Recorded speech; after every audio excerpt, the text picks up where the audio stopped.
Bakit daw po walang import? Bakit daw po bench players ang naglaro, no? Ayoko pong tawaging mga bangko Ayoko pong tawaging mga nagpaparami lang ng subscriber to Uy!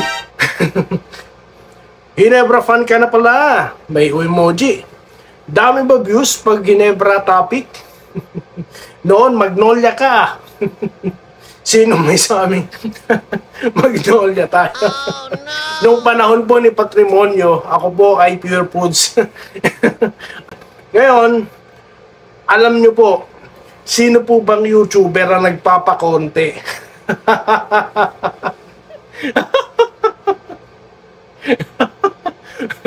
Buwang po yun. Alam mo, kapag YouTuber ka, definitely, magpaparami ka ng subscribers. Okay?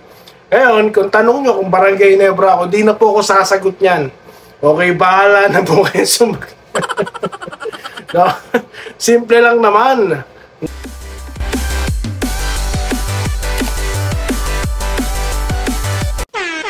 Yo, what's up? Welcome dito sa pinakaantay nyo, ha? Pilingero na naman si Doy TV. Welcome dito sa Doy TV Sports at Denrica YouTube channel. Well, ang ating pag-uusapan nandiyan na, okay? Ito po ang content na sasagot sa inyong mga katanungan, okay? Bakit? Ayan po ang number one topic natin, ha? Ginebra, okay? Bakit bench player ang naglaro, okay? Bakit walang import ang Meralco at bakit konti lang ang minuto ni Justin Brownlee? Yan po. Pangalawa, update sa Gilas, mabilisan. At pangatlo, no? Ito po yung San Miguel, no? Tapos na po ang kanilang kampanya, no? Laglag na po sila dito sa Commissioner's Cup. Okay? So, bago po yan, kung di pa po kayo subscriber ng channel na ito at nagugustuhan nyo po no, ating mga komentaryo, mag-subscribe na po kayo, guys. Okay? Kung kaya nyo ng fake news, baka di nyo namamalayan, gusto nyo na pala ang Toy TV, nakakalimutan nyo lang pindutin yan. Pindot na po. Libre yan, no? Wala pong bayad. Okay? So, dito na po tayo sa mga, sa mga topic po natin. Bakit tatlo po yan? Okay? Papaspasan na natin. Ito na po ang mga sagot sa mga tanong dahil marami pong mga nagtatanong dyan. Bakit daw po walang import? Bakit daw po bench players ang naglaro? No? Ayoko pong tawaging mga bangko Ayoko pong tawaging mga yun nga. Kasi nga po, di lang nabibigyan ng oras yung mga yan. Okay. Bakit walang import? Kasi nga po, injured, no? May iniinda pong box spasm si Akil Mitchell. Kaya hindi po naglaro sa Meralco. That's number one. Number two question, bakit puro bench players ang naglaro kanina? Or bakit yung mga, yung mga players na hindi naman usually naglalaro, no, sa barangay? Kasi nga po, preparasyon na yan sa playoffs, no? Iniiwasan po na magkaroon ng injury ang mga players, okay? Na kailangan na gagamitin sa playoffs. At of course, si Justin Brownlee, limited minutes. Di ba sinabi na nga ni Coach Tim Cunyan na may time management po, no? Dito kay Justin Brownlee or limited minutes, okay? Para po makapagpahinga at preparasyon sa playoffs. Okay, di po sa akin galing yan. Hindi ko kuro-kuro yan.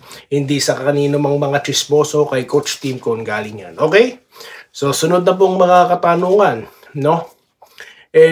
Kamusta na ang Gilas? Yun na nga po, may konting update tayo ha. KQ 100%.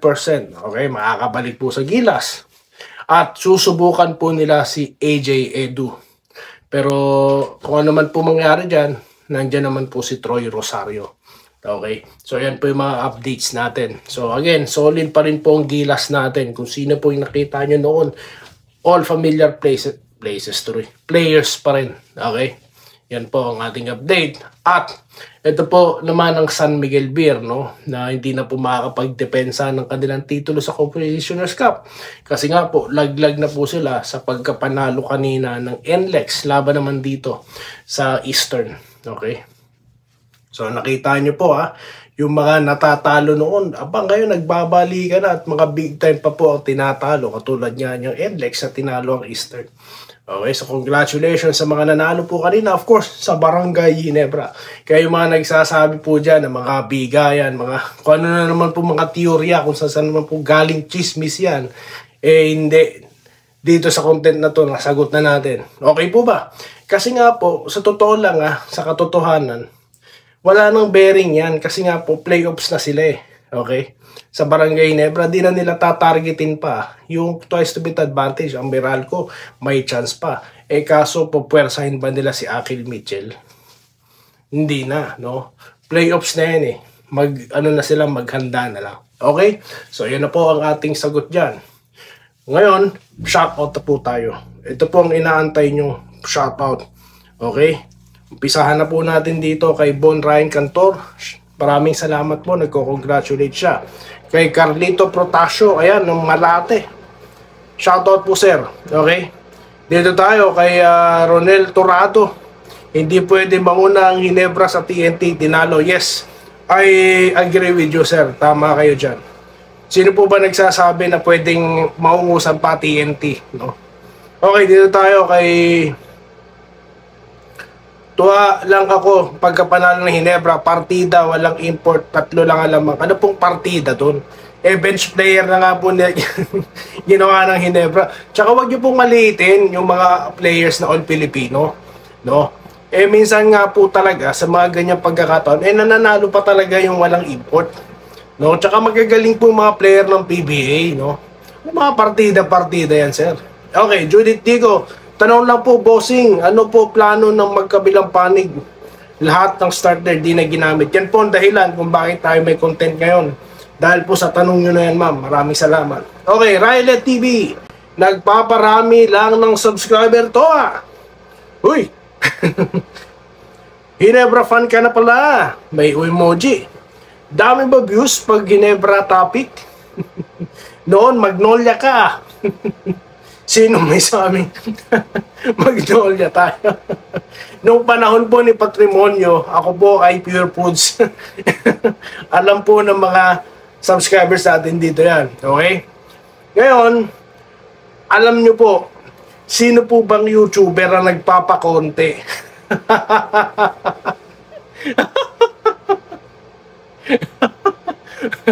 Buwang po yun. Alam mo yun, kapag YouTuber ka, definitely, magpaparami ka ng subscribers. Okay? Ngayon, kung tanong nyo kung Barangay Ginebra ako, di na po ako sasagot niyan. Okay, bahala na po kayo no? Simple lang naman. No? Basahin mo lahat ng comment, panoorin mo lahat ng content. No? Kaso ang problema po kasi sa marami sa atin, eh puro na lang ganun gagad. Dapat po pinag-iisipan ng mga comment. Lalo na, no? Alam nyo, babasahin ko comment nyo eh. Dapat po magandang mga comment, no? Yung tipong pinag-isipan. Lagi ito nanonood sa atin sa Rylet TV. Pero lahat po dito, ine-effort po ang mga comments, ine-effort. Ganon din po sa... Okay, Magnolia daw po ako.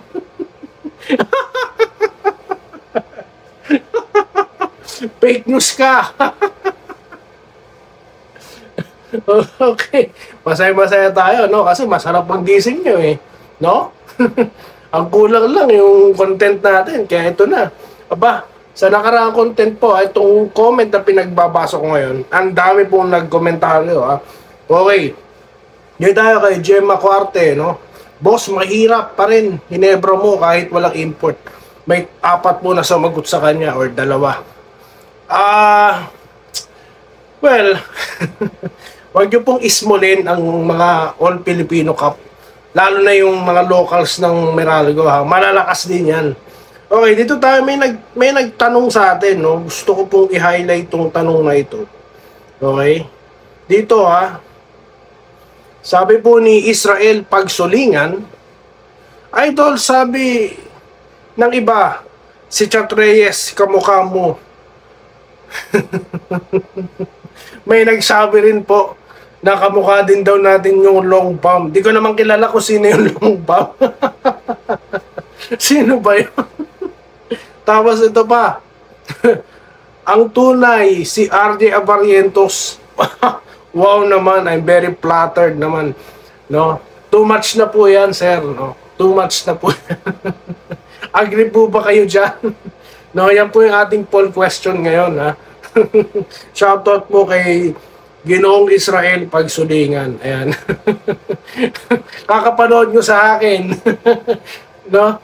Ganyan na. Abarientos na tingin nyo. Yung TNT Nation ata, chat na isang tingin sa atin. Hindi ko kilala yung isa eh.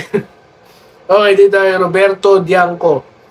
Wala sa guni-guni ni Team Cone ang takot. Yes, I agree, no? Kay Sir Roberto. Mabuhay daw po tayo. Salamat po kay Bren Alipaw. Shoutout po, ha? Shoutout sir. Dami niyang comment, no? Ricardo Padoy Hinog, no? Nako, wala lang import ng Meralco. Muntik lang yon. Yan, muntik lang daw po. Ayan, dito tayo kay Jimboy Cruz. Mas gusto ng TNT makalaban ng Ginebra para malaman kung sino ang nervyoso sa team sa PBA. Yan. Okay, dito tayo Wilfredo Bautista, no? Shoutout kay Sir Wilfredo sa mag-asawang Kiles, no? Mr. and Miss Kiles. Joseph Pineda. Ayan. Shoutout kay Joseph Pineda. Okay. Sir Ramil Gonzaga. Ayan. Sir Tronson, alam ko nag-comment din kayo, okay? Hirap sa mga haters idol, hindi na alam ng Ginebra kung saan sila nahiya na, no? Hindi na. No, kasabi ko sa inyo, i-share nyo na tong video na ito. Ito po ang tatapat sa mga hater, sa mga fake news vloggers, sa mga nagpapakalat po ng mga hindi ka nais-nais, ha. Ito, kaya i-share nyo na po ito. Okay, balandra nyo na. Yung kamukha niya. Nako, hay na naman si Doy TV, ah. No, hindi tayo kay Ariel Cruz. Alam ko ang kalaban ng Ginebra Magnolia kagabi. Sir, mukhang replay na panood. Shoutout po kay Ariel Cruz. Ayun, baka naalimpungatan kayo. Dito tayo, ha. Yun. Congrats daw sa Ginebra, sabi ni Renantes Yoson. Ayan. Si Barcelona 2, magaling din si Pesumal. Yes, I agree. No? Magaling po yan. Eh, sabi ko, baka mala Tolentino yan eh. Hindi lang napaglalaro. Di po ba? Tignan nyo si Tolentino, may playing time.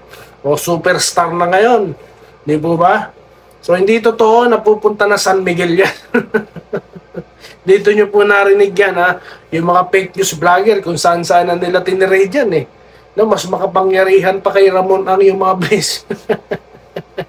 Sila na nagde-decide, eh. Okay? Ayan, parang bingayan daw ang laro kagabi. Wala naman pong ibibigay. Ano po bang makukuha nila pag magbibigay sila? No? Okay. Sahe Gia, no? Congrats daw po sa Barangay Ginebra team. At napakadami pong nag-comment, no? Si Ma'am Maharot, ayan, Jamhas, Israel Pagsulingan, ayun, na nagko-congratulate. Yun nga, oh, kinukwento niya from 1K sa umpisa natin up to 12K na tayo. Yes, maraming salamat dahil po sa inyo, dahil sa inyong lahat, no? Kaya Riley TV, tignan nyo yung iba, alam ang history natin, no? Kasi nga po dati nagla-live tayo, no? So kasama natin yung mga yan, no? Yan sila Sir Ramil, si MC Derek, no, na taga Cavite. Ayan. Kaya nga hindi ko na rin nakakalimutan, eh. Sila Ma'am Irene Quiles, ayan. No, sila Sir Tolitz Talag, no? Okay? Marami pa pong iba, no, na talaga pong nakalimutan ko po yung listahan ko para iisa-isahin ko kayo. I-flash ko na lang kayo rito, ha, sa mga susunod na content. So yun lamang po guys ang ating pa-shoutout at ako po ay nagpapasalamat sa inyo. 12,000 na po at konti na lang, aba. 12,300 na po tayo, eh. Di po ba? So ganyan po kabilis, no? So siguro nag-share na kayo. At maraming salamat po, no, dito sa inyong patuloy na pagsuporta sa Doy TV Sports at DNRiga YouTube channel. Muli po, magkikita tayo sa mga susunod na content. At muli, maraming salamat po. At stay safe po, mga kabarangay at mga kabasketball dyan, ka-PBA. Salamat po sa panonood. Subscribe na para sa mga susunod na basketball at boxing videos.